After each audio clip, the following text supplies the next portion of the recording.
Hi guys, so today I'm going to be doing my December wrap-up, wrapping up all the books that I read in the month. Not literally wrapping, I was inspired to kind of try and wrap like what I read, but then I realised that I can't wrap.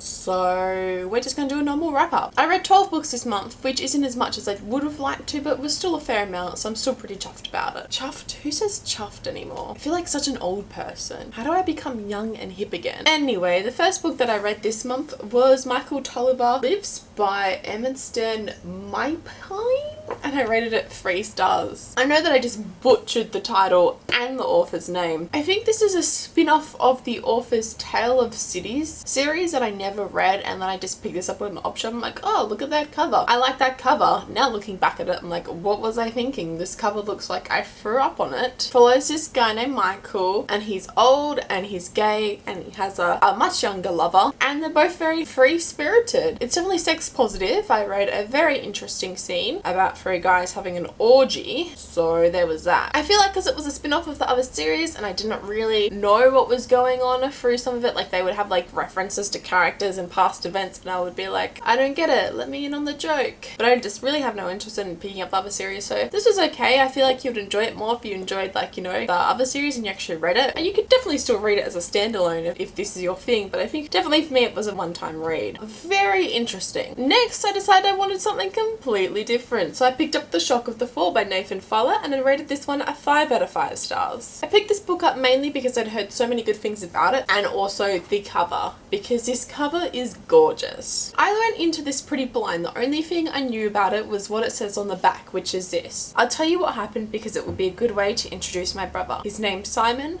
I think you're going to like him. I really do. But in a couple of pages, he'll be dead.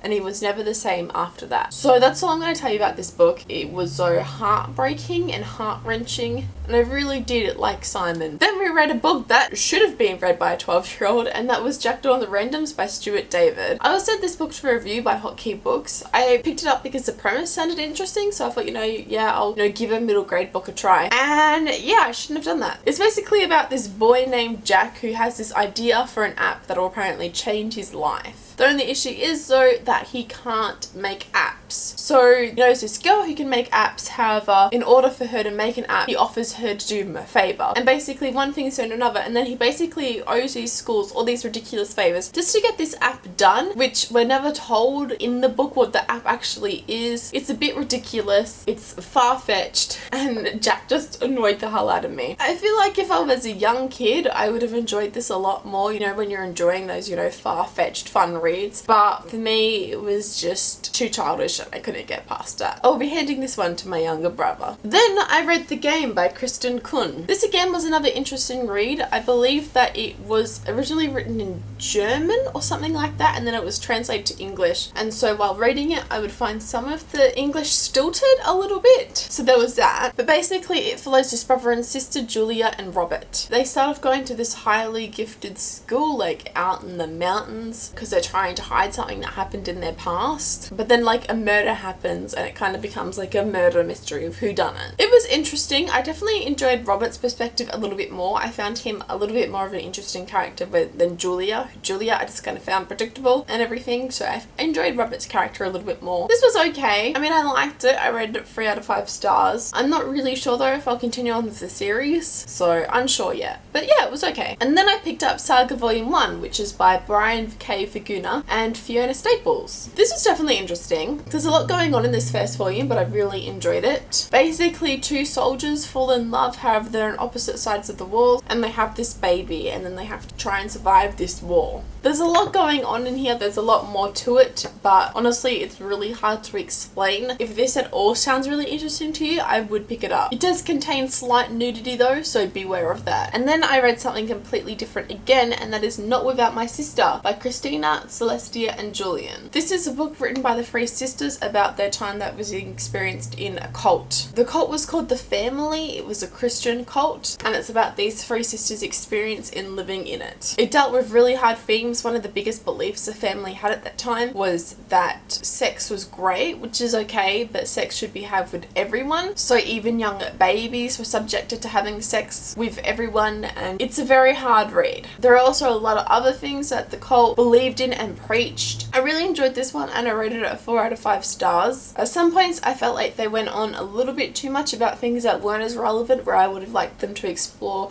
a little bit more aspects about the cult, but I still really enjoyed it. And then I definitely wanted something a little bit more lighthearted, and so I went to my adult romance section and I picked up Homecoming by Kathy Kelly, in which I rated 3 stars. It follows all these different women living in this town for different reasons. It was basically what I read, what I got sort of book. Like, it was okay, nothing spectacular, but if I'm in the right mood for it, yeah, it was pretty good. And then I picked up something that you might or might not judge me for, but you know what, so what?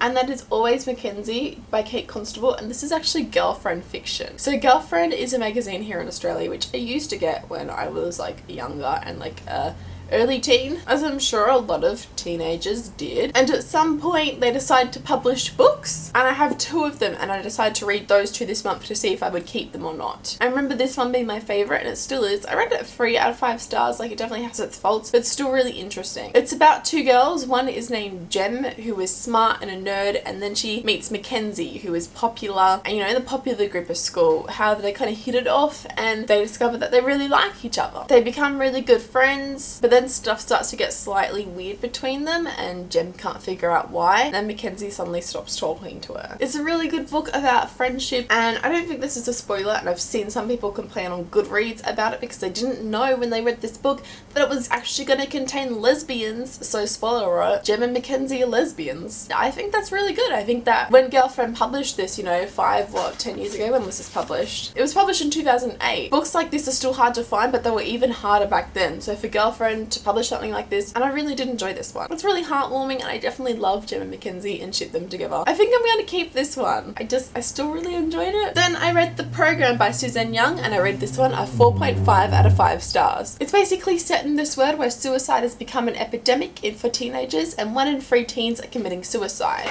So the government, in retaliation to this, has created The Program, which is where teens are showing signs of depression or committing suicide or anything like that are sent away. And when they come back from this program, they kind of blank slates of who they used to be. The program wipes like any memories or feelings or people in lives that may have caused these depression or suicidal thoughts. So obviously teenagers are now more scared because they don't want to lose themselves and get sent away to the program. I really enjoyed the premise of this, the characters, and the romance. Holy hell, the romance is just amazing. I loved it, and I love the characters so much too that I was rooting for them so badly. I got a quarter of the way through the book, so I'm like, oh yeah, I'm enjoying this. I got halfway through the book, I'm like, yeah, this is pretty good. And then suddenly, just out of nowhere, I just had to read the rest of the book right then and there. I became edge on my seat, wanting to know what was going to happen, caring about these characters so much, and it was a first time in a couple of months that I've really felt this passionately about characters and knowing what was going to happen to them. It is a series, and I really want the next book so bad. I just have to know what's going to happen to my babies. And then I read These Broken Stars by Amy Kaufman and Megan Spooner. This is the first book in a trilogy, and I really can't wait to read the other books. It's a sci-fi romance. A lot of people describe it as Titanic set in space, but I hate Titanic, so I'm not describing it as that. It basically follows two characters, Lilac, who is the daughter to the richest man in the universe,